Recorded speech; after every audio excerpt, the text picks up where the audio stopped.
Okay, so it was in our last video that we kept our festival edition playlist moving along. We talked about Rosh Hashanah and the upcoming high holidays, and now we're sitting in the middle of the high holidays, moving towards the end, and it's time to do a little video reflection on what we can learn from and experience in Yom Kippur, which is the Day of Atonement. And so you can go back and watch that last video. We talked about a few different things about the high holidays. The high holidays really are experienced as a package deal. You have Rosh Hashanah and what sometimes is called the Jewish New Year, and it leads into these 8 days of awe that culminate in the Day of Atonement in Yom Kippur. And so those are your bookend holidays with the 8 days of awe. And it's kind of one singular experience. It's one moment of reflection. We talked in the last video about how oftentimes when you get to know what those holidays are about in kind of a conventional sense, it can become kind of this overwhelming self-reflection, confession, and repentance guilt fest. But the rabbis keep trying to pull us further than that, to go like beyond conventional understanding into like a post-conventional, like what are the deeper truths here that we can mine out of the experience? And so we talked about some of that in Rosh Hashanah, but everything culminates in this day with Yom Kippur. And in Yom Kippur, there's a few different places you could go in the scriptures to reflect on that. And I was reviewing one of my favorite teachings from Rabbi Fohrman again. I'll try to link it in the description to this video so that you could see it yourself. Just one singular video this time, not a big long series, so you might even be able to watch it without a membership. But I don't want to plagiarize that video, so I'm going to try to repackage some of those thoughts in my own way. But it's a really great teaching, and he'll do a better job explaining things than I will, so feel free to go watch that. But he essentially said, you know, you can go in a few different, in the rabbinical tradition, you can go to a few different places. You could go to the book of Numbers, you could go to the book of Leviticus, a couple different passages in Leviticus actually to look at and learn from those passages about Yom Kippur. But he kind of focused his conversation on Leviticus 16. It's this really interesting passage. It kind of shows up in the middle.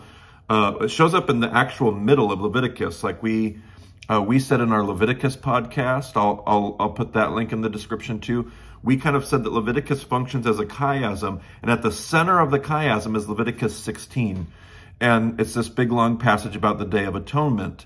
And then the Day of Atonement is talked about again later in Leviticus. But there's this big passage right in the middle, like right in the middle of all these rules and laws about priesthood. You have this big description, and it really seems out of place. There's a section in Leviticus 23 where Leviticus talks about the holidays and the festivals. And yet this holiday, this festival, gets a second isolated focus right in the middle of what seems really odd. And so that's where Fohrman goes to do his reflection.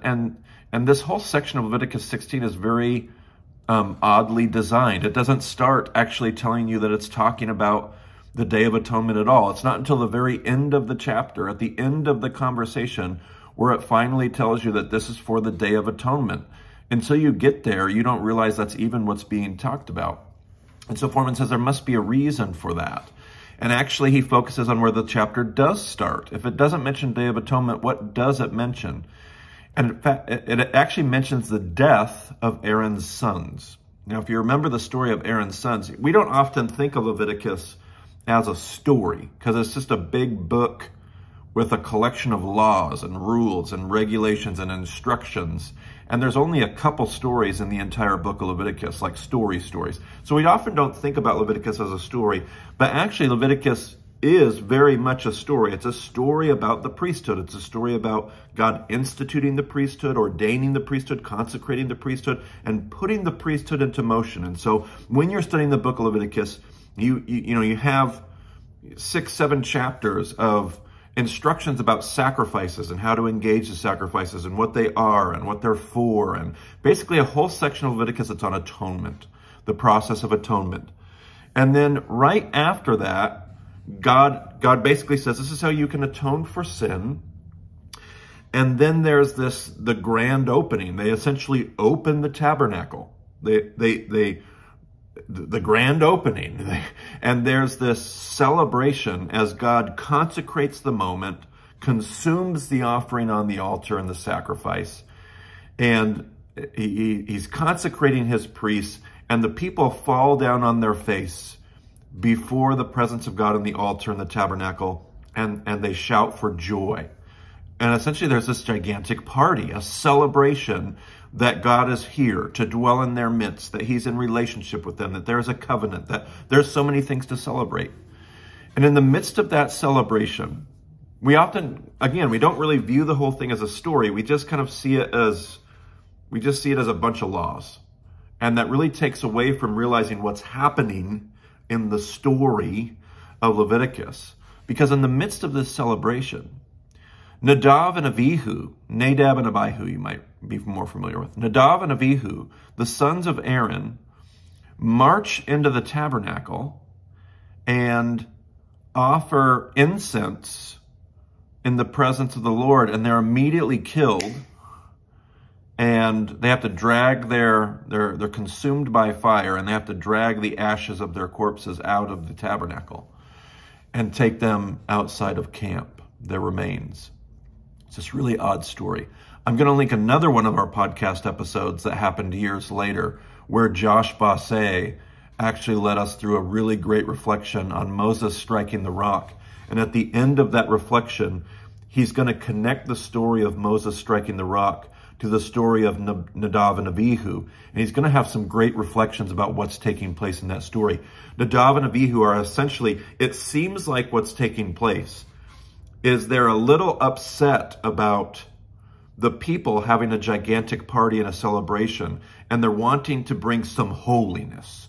They're wanting to make sure that they put the people back in order. Like they're wanting to make sure that there's a priestliness, there's a sanctity, there's a religious purity to the situation. And so in Fohrman's words, it seems like what Nadav and Avihu are trying to do is they're trying to recreate Sinai. They're trying to recreate the Sinai moment. And we just talked about that in the last video, right? The days of awe, the sound of the shofar, it's designed to pull you back to the mountain of Sinai. And the days of awe, the Hebrew word for awe is a word that's connected to fear. Not so much fear as in terror, but fear as in reverence.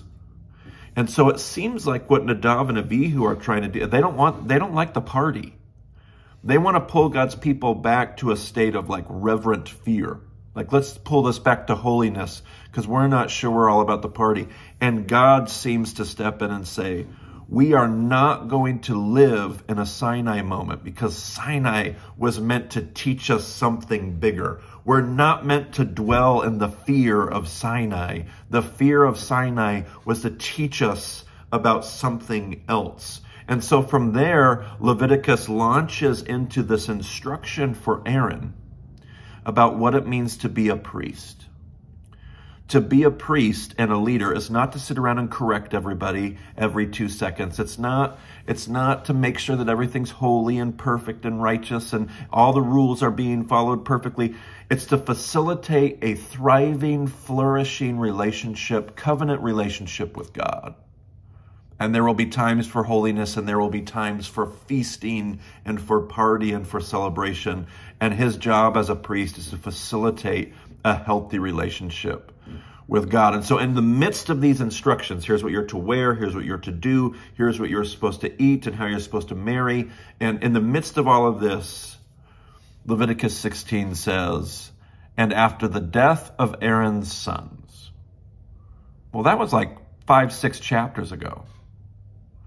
But the Leviticus seems to remind you, like, that was 5 or 6 chapters ago, but this is still the same moment. This is still the same story.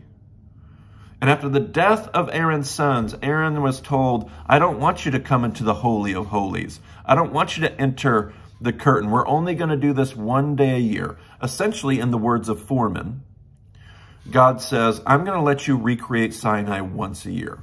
Only once a year, though. Only one day a year we can recreate the Sinai moment. Recreating that moment is going to be important. I'm going to let you do that. I think this is going to be an important moment, and we're going to use that. But there's this really weird stipulation. This is only happening one day a year. You do not enter the Holy of Holies on any other day except this one day, and here's exactly how it's supposed to work. And so God says, I'll let you do this, but you're going to do it according to my rules. And it seems like Yom Kippur, when we see it correctly, is not just to be the culmination of this guilt fest, where we bring all of our sin and God hopefully forgives us and finds our name in the book of life. And it's not just the culmination of a guilt fest and forgiveness, but the forgiveness is actually the byproduct of a much bigger reality that Yom Kippur is supposed to remind us of. Yom Kippur is a day that reminds us what's the byproduct of meeting this God at Sinai. We talked in the last video about Malchinot, Sichronot, and Shofrot, like reminding ourselves that there's this big master storyteller, a king of the universe. We've crowned him king of the universe, and we've asked him to remember us. And at the end of the days of awe, what we've been reminded of is that there's a greater reality than just the fear of awe. What we learned about this God is that this God is unbelievably gracious and loving. There's a greater reality than just the sound and the fear of the judgment and the shofar. And that's why this is one day a week and not one day a month. Or excuse me, not one day a week. This is why it's one day a year, not one day a week, not one day a month. Not a space you continually live in, but a space that you're reminded of, because we need to be reminded of the kingship. We need to be drawn to reflection, but that reflection should lead us to a much bigger, a much greater reality that we've learned who this God is. And this is a God who is gracious and loving. And that's the space we're supposed to live in. That's the space. We're not supposed to be drawn to this continual self-condemnation, guilt fest. It's one day a year, one day out of the whole year, where we reflect on that, and it ultimately leads us to freedom, forgiveness, liberation. And for the next 365 days, that's not really true because it's a lunar calendar, but for the rest of the year, we're going to live in that space of love and grace and forgiveness. And from a Jesus perspective, this seems to fit the gospel quite well. And the irony is how much Christian theology tries to continually draw us back to our sinfulness to live in that Sinai moment, to not let people be truly free, but just remind us of how bad we are and how bad we are and how sinful we are, when really the gospel is supposed to, yes, confront our sin. Yes, have us deal with the things that are really true about us. But the end of this is not our sinfulness. The end of this is our liberation, salvation, forgiveness, and grace. So just a fun reflection for Yom Kippur as you think about that, as you reflect on that. Maybe some of, if there's any Jewish listeners and whatever that are celebrating Yom Kippur, may we be reminded of the God of Sinai is not a God that kept us in the fear and awe of Sinai, but at Sinai we began to learn who this God truly was. And he is a God gracious and compassionate, slow to anger and abounding in love and faithfulness and truth. So may that be a good word for us at the end of this high holiday. It won't be too long, and we're going to have another video that we need to do to talk about Sukkot, because it's not far behind. So we'll see you for our next reflection then, for our Festival Edition playlist, and talk to you then.